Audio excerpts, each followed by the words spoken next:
Kaisa Mäkäräinen, mitä ajatuksia tämä kansanjuhla sinussa herättää? No on se ihan hauska, että siis totta kai kun sellainen haluttiin järjestää, niin en mä nyt hirveästi vastaan ruvennut niinku laittamaan, mutta että emme varmaan olisi niinku itkua vääntänyt, vaikka sitä ei olisi järjestettykään, mutta musta on ihan hauska, että tänne on saatu ihan hyvää ohjelmaa, että toivottavasti muutkin viihtyvät. Talvella tuli menestystä ja nyt olet ollut paljon esillä. Onko tämä menestys ja julkisuus muuttanut sinua?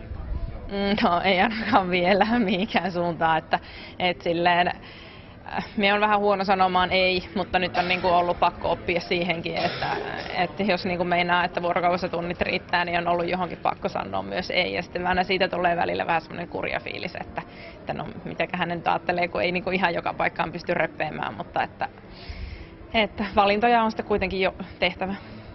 Mistä kaikesta olet sitten kieltäytynyt?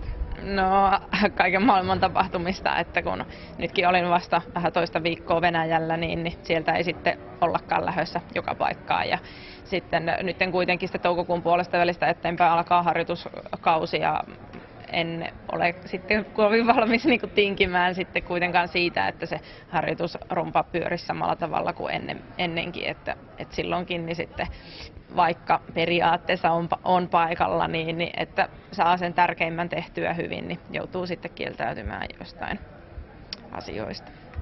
Mitä sinulla on nyt kevään ohjelmassa? No silleen, että minnekään lomalle en silleen ennätä, kun on sitten kuitenkin aina vähän niitä velvollisuuksia, missä olen sitten niin kuin halunnut päättää niin, että on paikalla, niin tuntuu, että niitä nyt sitten joka viikolle joku tapahtuma riittää, niin se sitten pitää myös täällä ihan Joensuussa kotimaisemissa. Pallonmestaruuden Kaisa Mäkäräinen on maalissa. Kaikki saataneena loistava ammunta tänään. Kaikki taulut 5 patruunalla alas. Hän purskahtaa itkuun. Tämä on tunteellinen hetki.